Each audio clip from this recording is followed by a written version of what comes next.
এমন একটা টেস্ট আছে যেটা টেস্ট করাতে অনেক মানুষই ভয় পায়, তবে শরীরের বিশেষ কিছু জটিলতার কারণে ডক্টররা এমআরআই নামক এই টেস্ট করাতে দেয়। এই এমআরআই তখন করতে দেওয়া হয় যখন ডক্টররা শরীরের কোনো রোগ খুঁজে পায় না, আবার কেউ গম্ভীর সমস্যায় ভুগছে এমন পরিস্থিতিতে এমআরআই করতে দেওয়া হয়। তবে আপনার জেনে রাখাটা ভালো, এই এমআরআই স্ক্যান করতে গিয়ে অনেক মানুষ মারাও যায়।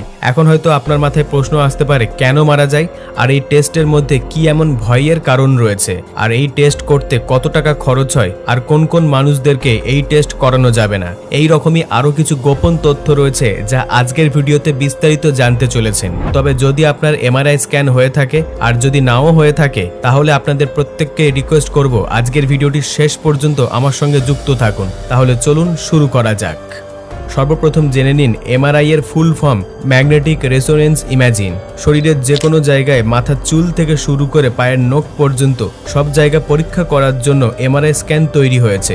যদি আপনার ব্যাক বোনে কোনো ফ্র্যাকচার আসে, কিংবা ব্রেনের মধ্যে যদি কোনো টিউমার হয়, বা শরীরের মধ্যে ক্যান্সারের কোষ ধরা পড়ে, শরীরের হাড় রিলেটেড কোনো ব্যথা, এমনকি শরীরের হাজারো রকমের সমস্যার সমাধান খুঁজে বের করতে এমআরআই স্ক্যান মারাত্মকভাবে দরকার।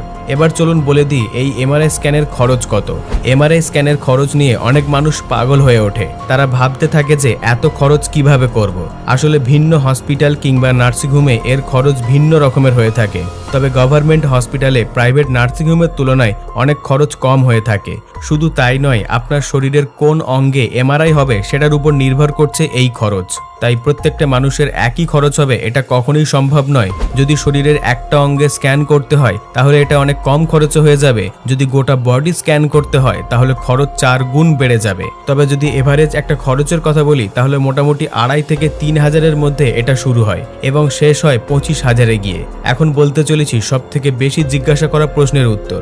এতক্ষণে আপনাদের মধ্যে অনেকেই ভাবতে শুরু করেছেন এমআরআই স্ক্যান করতে গিয়ে কি অনেক মানুষের মৃত্যু হয়ে যায়, বা মৃত্যুর কি কোনো সম্ভাবনা রয়েছে।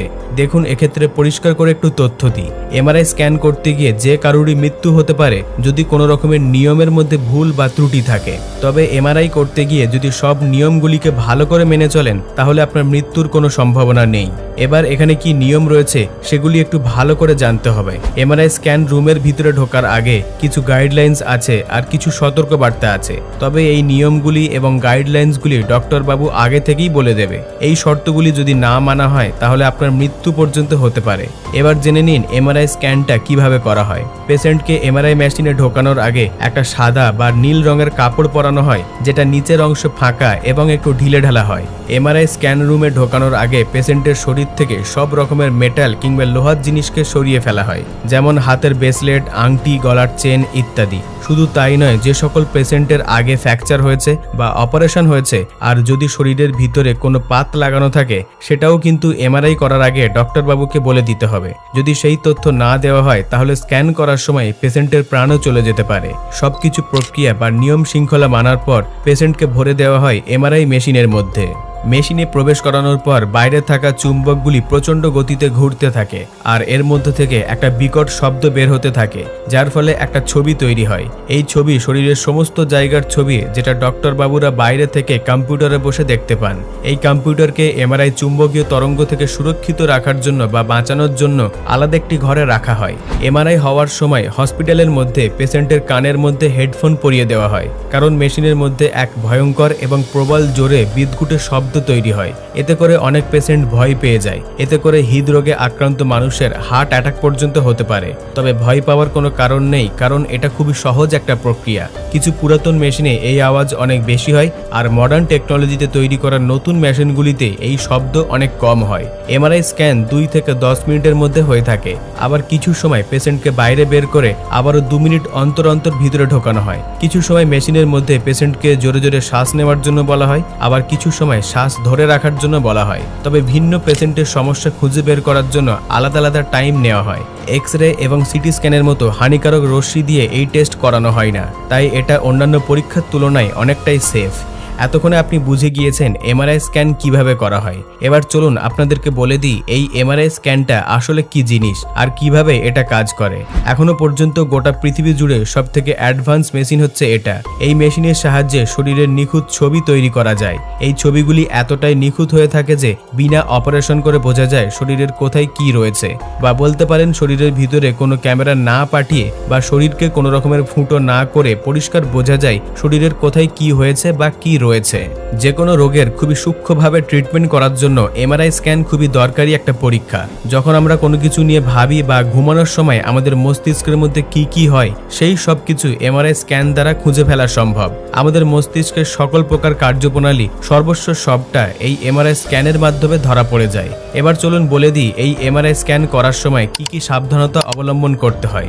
এমআরআই মেশিনে ঢোকানোর আগে রোগীর শরীর থেকে সব রকমের মেটালের জিনিস খুলে ফেলতে বলা হয়। ভিডিও শুরুতেই এই তথ্য দিয়েছিলাম, এটা আবারও বলার কারণ হচ্ছে এমআরআই মেশিনের চুম্বকীয় শক্তি অনেকটা বেশি শক্তিশালী। এই মেশিন যে কোনো ধাতুর জিনিসকে নিজের দিকে টানে, তাই যদি আপনার অপারেশন হয়ে থাকে বা সার্জারি হয়ে থাকে তাহলে সেগুলি আগে থেকেই ডক্টরবাবুকে বলে দিতে হবে, না হলে প্রাণ চলে যাওয়ার সম্ভাবনা থাকতে পারে। তবে এমআরআই স্ক্যান করার আগে যদি আপনি অসুস্থ ফিল করেন, নিজেকে সুস্থ না মনে হয়, তাহলে সেটাও কিন্তু ডক্টরবাবুকে বলতে হবে। এবার সবথেকে গুরুত্বপূর্ণ প্রশ্ন, অনেক মানুষ ভাবে এমআরআই স্ক্যান করার আগে কি খাবার খেতে হয় নাকি খালি পেটে যেতে হয়। তবে এটা নির্ভর করছে আপনার শরীরের কোন অঙ্গের স্ক্যান হবে, সেই তথ্য ডক্টরবাবু আপনাকে ভালো করে বুঝিয়ে দেবে। কিছু কিছু মানুষকে খাবার খেতে বারণ করা হয়, আবার কিছু জন খাবার খেয়ে স্ক্যান করতে যায়। অনেক সময় দেখা গিয়েছে শরীরের নির্দিষ্ট কোনো জায়গায় স্ক্যানের ক্ষেত্রে স্ক্যান করার 4 ঘন্টা আগে থেকে খাবার খাওয়া বন্ধ করে দিতে বলা হয়। আবার অনেক সময় দেখা গিয়েছে এমআরআই স্ক্যান করতে যাওয়ার আগে প্রচুর পরিমাণে জল পান করতে বলা হয়।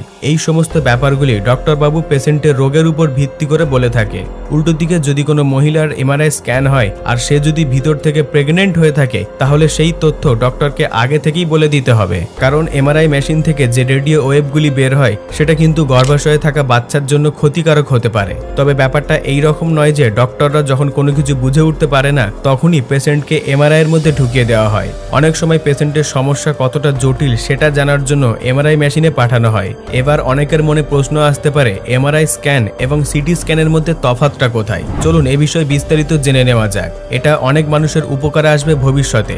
যদিও বা এমআরআই এবং সিটি স্ক্যানের মেশিন সম্পূর্ণ একই দেখতে লাগে, এদের কাজ অনেকটা একই রকমের। এই দুজনকে বলতে পারেন 19-20।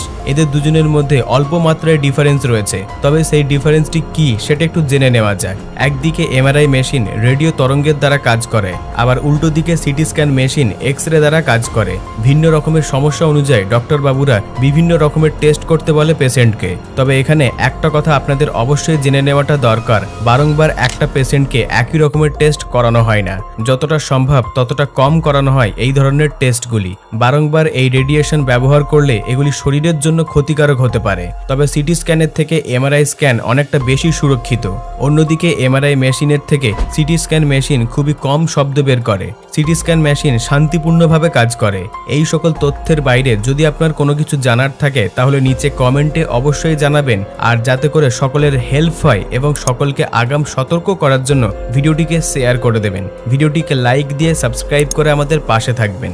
সর্বশেষে থ্যাঙ্কস ফর ওয়াচিং।